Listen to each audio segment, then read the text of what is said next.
নমস্কার, সপনা week news নেটওয়ার্কে স্বাগত। এই মুহূর্তে যে খবরের দিকে নজর দেব, জামিনে মুক্ত ডিবাপি বিরিয়ানি দোকানের মালিক ব্যবসায়ী প্রতিহিংসার জেরে গ্রেপ্তার হতে হয়েছে। ছাড়া পেয়ে সাংবাদিকদের মুখোমুখি হয়ে এই দাবি করলেন মধ্যমগ্রাম আউটলেটের প্রসিদ্ধ বিরিয়ানি দোকানের মালিক অনির্বাণ দাস। চুক্তি থাকা সত্ত্বেও দীর্ঘদিন ধরে দোকান মালিক বিশ্বজিৎ তাকে দোকান ছেড়ে দেওয়ার পাশাপাশি আরো টাকা দাবি করছিল বলে অভিযোগ। তা দিতে রাজি না হওয়ায় দোকানের সামনে এসে অযথা চড়াও হয় এবং অনির্বাণকে মারধর করে বিশ্বজিৎ, এমনটাই অভিযোগ উঠছে।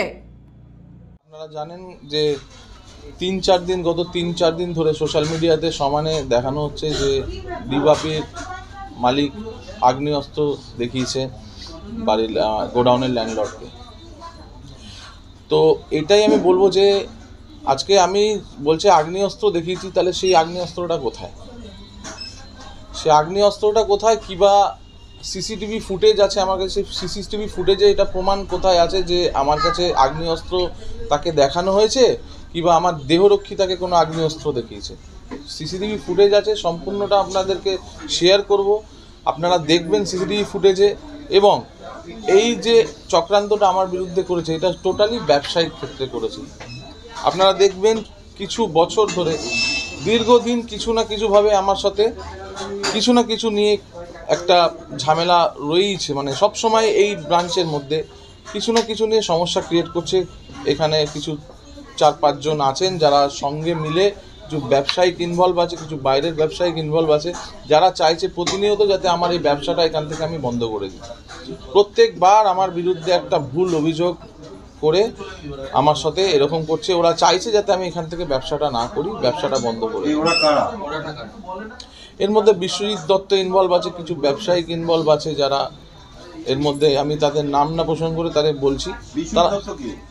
বিশ্বজিৎ দত্ত এখানে, হ্যাঁ, বিশ্বজিৎ দত্ত যে যার সাথে গন্ডগোল আছে, সে কিছুদিন আগে আমার থেকে কিছু টাকা দাবি করে তার বাড়ি বানানোর জন্য, সেটা আমি দিতে অস্বীকার করি তাকে।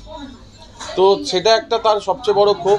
ইভেন একটা তার সাথে আমার এগ্রিমেন্ট শেষ হয়েছে ডিসেম্বর মাসে এগ্রিমেন্ট শেষ হওয়ার পরে সে আমার কাছ থেকে 40,000 টাকা দাবি করে ঘর ভাড়ার জন্য। এবার আমি যেই ভাড়াটা 10,000 টাকা ভাড়া, সেই ভাড়াটা 2 মাসের জন্য সে আমার থেকে 40,000 টাকা দাবি করে।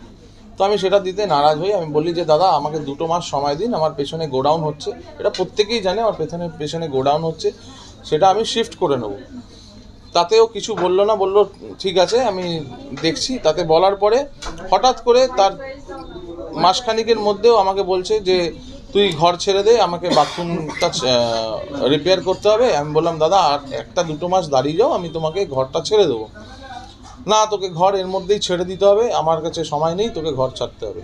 আমি বললাম 3টে বছর যখন তুমি ভাড়া দিয়েছি তোমাকে, তখন তোমার সমস্যা হলো না, হঠাৎ করে তুমি আজকে 2 দিনের জন্য তুমি আমার সাথে এরকম করছো কেন? সে জানে আমার কাছে আমি নিরুপায়, আমি কিছু করতে পারবো না, আমার গোডাউনে পুরো স্টোরে মাল ভরা, সেখান থেকে আমি মাল সরাতে পারবো না।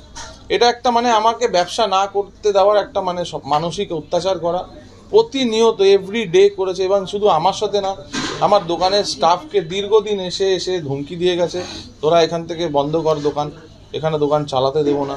ও শুধু না, ওর সাথে বিজু বলে একটা, বিশ্বজিৎ দত্তর সাথে একজন বিজু বলে, যে নিজেকে কি পরিচয় দেয়, পলিটিক্যাল পরিচয় দেয় নিজের, বিজু বলে যে ছেলেটা আছে, সে দীর্ঘদিন এসে এরকমভাবে ধমকি দিয়ে যায়, টাকা পয়সার কথা বলে। তো এইভাবে আমাকে প্রত্যেকবার হেনস্থ করছে, প্রত্যেকটা বার আমি ঠিক মতন সঠিকভাবে ব্যবসা করতে পারছি না। প্রতিনিয়ত কিছু না কিছু নিয়ে আজকে একটা ভুল অভিযোগ দিল যে এখানে গান চালিয়ে বিজনেস করা হয়। এটা নিয়ে একটা ইস্যু ক্রিয়েট করলো। আগের বার পলিউশন নিয়ে ইস্যু ক্রিয়েট করলো। মানে প্রতিনিয়ত ব্যবসা করতে দেব না এখানে, মানে এটা একদম এরা ভেবেই দেয় না, দলের জন্য না, এটা ব্যবসায়িক, এটা কিছু ব্যবসাদার আছে এখানে আশেপাশে যারা এর মধ্যে ওকে পুরো ইন্ধন দিচ্ছে এবং ফিনান্সিয়ালি তাকে ওরা সাপোর্ট দিচ্ছে যে আমাকে কোনোভাবে যাতে এখান থেকে উঠিয়ে দেওয়া হয়, আমাকে যাতে ব্যবসা না করে। এর আগেও করেছে তারা বিভিন্ন। আমি চাইছি যেটা সত্যি, মানে যেটা ন্যায় বিচার, ন্যায়টা চাই। কেন আমার বিরুদ্ধে যে অভিযোগটা করেছে যে আমি নাকি বিশ্বজিৎ দত্তকে অস্ত্র দেখিয়েছি, আমার অস্ত্রটা আগে কোথায় সেটা আমাকে চাই। আর দ্বিতীয় কথা হচ্ছে যে আমার দেহরক্ষী তাকে বলছে যে আমার দেহরক্ষী নাকি তাকে অস্ত্র দেখিয়েছে। তাহলে স্টেটমেন্ট আমি যেটা দেখলাম উনি দু রকম কথা বলেছে। এক তো বলেছে যে আমার দেহরক্ষীর থেকে আমি গান নিয়ে ওনাকে অস্ত্র মানে গান নিয়ে আমি ওনাকে দেখিয়েছি, ভয় দেখিয়েছি। আবার দ্বিতীয় কথা সে বলছে যে আমার দেহরক্ষী নাকি তাকে ভয় দেখিয়েছে। পুলিশের মতন পুলিশ ওনাদের কথা শুনে আমার নামে একটা এফআইআর করেছেন। তার এখনো অবধি পুলিশ কোনো কিছু রিকভারি পায়নি। আর যেটা আমরা কোর্টের কাছে আমার দেহরক্ষী যে আছে, আপনারা জানেন যে মানে দীর্ঘ কিছু বছর ধরে আমার উপরে কীরমভাবে অ্যাটাক হয়েছে, কীরম অ্যাটাকে, তার জন্য আমি নিরাপত্তা রক্ষী রাখতে আমি বাধ্য হই। এবং আমাদের সিপি সাহেব আমাকে সেই পারমিশনটাও দিয়েছেন যে তোমাকে নিরাপত্তা রক্ষী রাখতে হবে পার্সোনালি তোমার নিজের সুরক্ষার জন্য। তার জন্য আমি নিজের সুরক্ষার জন্য নিরাপত্তা রক্ষী রাখি এবং তাকে অ্যাপয়েন্ট করা হয়। তার নির্দিষ্ট লাইসেন্স আছে যেটা আমি কোর্টের মহামান্য আদালতের কাছে জমা দিয়েছি এবং অ্যাপয়েন্টেড লেটার সেটাও পর্যন্ত জমা দিয়েছি, যেটা একদম অথরাইজড। যে অভিযোগের নিরিখে অনির্বাণ দাসকে গ্রেপ্তার করা হয়েছিল সেটা সম্পূর্ণ মিথ্যে বলে দাবি করলেন মধ্যমগ্রাম আউটলেটের ডিবাপি বিরিয়ানির দোকানের মালিক। এখন দেখার এই ঘটনার সঠিক তদন্তের জন্য এগিয়ে আসে কিনা প্রশাসন। শান্তনু বিশ্বাস, সাবনাবিক নিউজ, মধ্যমগ্রাম। সমস্ত খবরের আপডেট পেতে লাইক করে সাবস্ক্রাইব করুন সাবনাবিক নিউজ। সেই সঙ্গে বেল বাটন প্রেস করতে ভুলবেন না। আপনাদের একটা সাবস্ক্রিপশন আমাদের জন্য অত্যন্ত মূল্যবান। একই সঙ্গে ফলো করুন আমাদের হোয়াটসঅ্যাপ চ্যানেলটিও। জয় হিন্দ।